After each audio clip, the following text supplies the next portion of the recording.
last 2 years, 57,000 Australian, that is Australian born and bred, actually left Australia to live in other countries. These countries included Thailand, Malaysia, Singapore, Middle Eastern countries, and some other Western countries.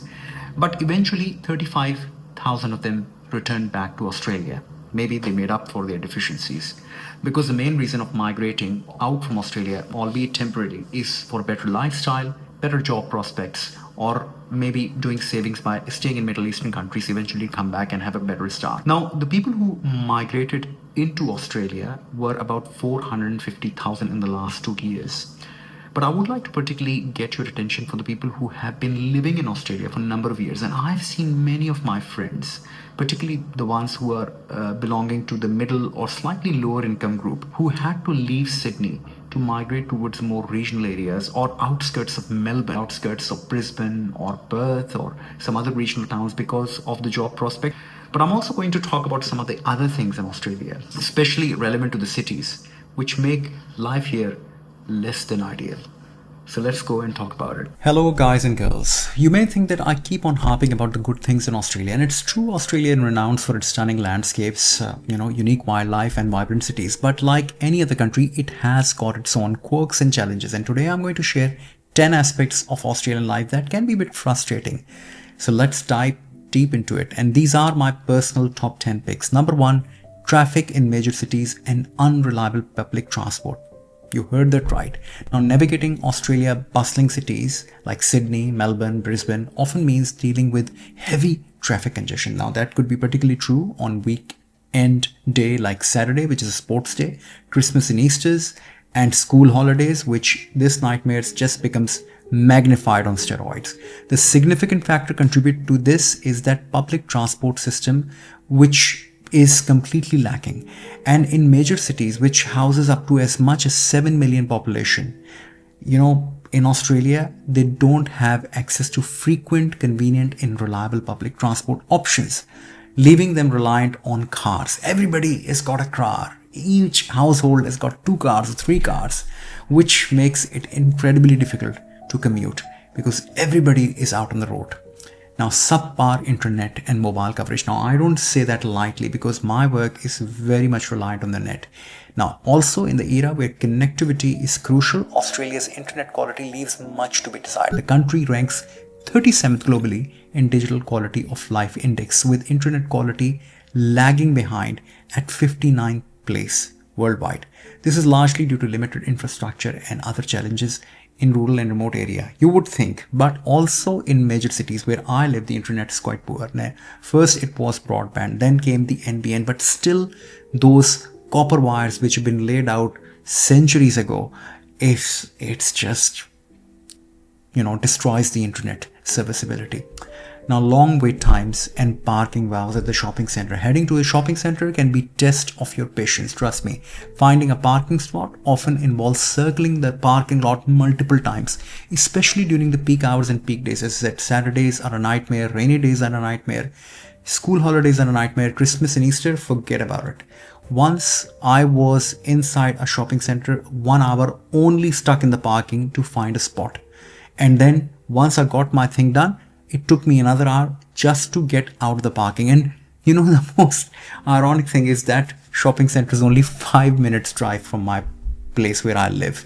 It could have been taken, 10-15 minutes to walk.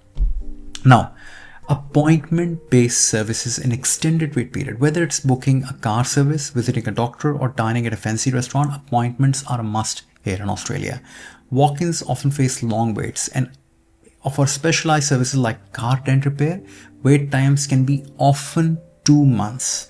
The system, well, I agree, it's very organized, but it can be inconvenient for those who are looking for immediate assistance. I mean, come on, if your car's dented, how else are you going to get on the road and get to your work and other, commitments without a functioning car? Number 5, poorly insulated homes for cold weather. Now, despite Australia's generally warm climate, winters can be chilly, especially in southern regions. Many homes, however, lack proper insulation, making them ill-equipped to retain heat during the colder months. This design oversight leads to increased energy consumption, as most people here have to rely on heating. And when the winter months come, there is no heating, proper heating inside the house. So where do people go? They have to go and head to the shopping center and buy those portable heaters or ceramic heaters, or it's just the whole thing is inefficient. Number 6, high cost of living. Australians boast a high standard of living, but it comes at a price. Energy costs, petrol costs, electricity, gas, groceries, and other essentials also carry a hefty price tag, which is, somewhat perplexing that in a country's abundant natural resources and agricultural output, why the hell is everything so expensive? Number 7 is skyrocketing housing as well as car prices. Now, the dream of owning a home in major Australian cities remains out of reach of many due to exorbitant property prices, especially in the capital cities like Brisbane, Melbourne, Sydney, Canberra, all of those. Similarly, purchasing a car, especially a luxury car, if you can afford one, is very expensive. Now, there's a thing called a luxury car tax, and you can Google that. So whatever the price of the car is, it attracts luxury car tax if its price is above that price tag threshold of $70,000, which I believe it might be. So any car which is above $70,000 would attract a further luxury car tax, which I think might be between 7.5 to 10%. You can look it up. And this obviously pushes the car prices up, more up than European and American countries. Now, number 8, demanding workload for doctors. Now, healthcare professionals in Australia, regardless of their specialty or workplace, often face demanding schedules. The healthcare system is under duress. It's stretched thin, leading to busy workloads for doctors in the hospital and general practices alike. And you may have heard recently in the media that psychiatrists have recently resigned in New South Wales. Previously, emergency physicians also went on industrial action. The nurses recently did an industrial action. So everybody feels that they're putting their 110%, but they're not getting paid enough for that, which is ironic at the same time, but is relevant because the cost of living here is high. Bureaucratic delays and strict policing. It's a police state. Navigating governmental processes can be a test of your patience. Tasks like tax filings, passport renewals, visa application often involve lengthy waits. For instance, certain parent visa wait times are quoted as long as 20 years. Additionally, Australia maintains strict law enforcement with hefty fines for minor infractions such as slight speeding or parking violations, which could be hundreds and thousands of dollars. Number 10, extreme heat and sun exposure. Now, Australian summers can be brutal, don't get me wrong, with temperatures in cities like, Sydney, Melbourne, Adelaide, Brisbane soaring up to 45 degrees.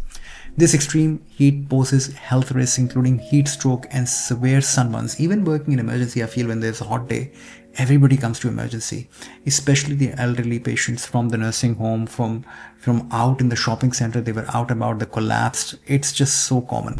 So sun safety is a crucial aspect of daily life here. Also, the cooling might not be as effective everywhere.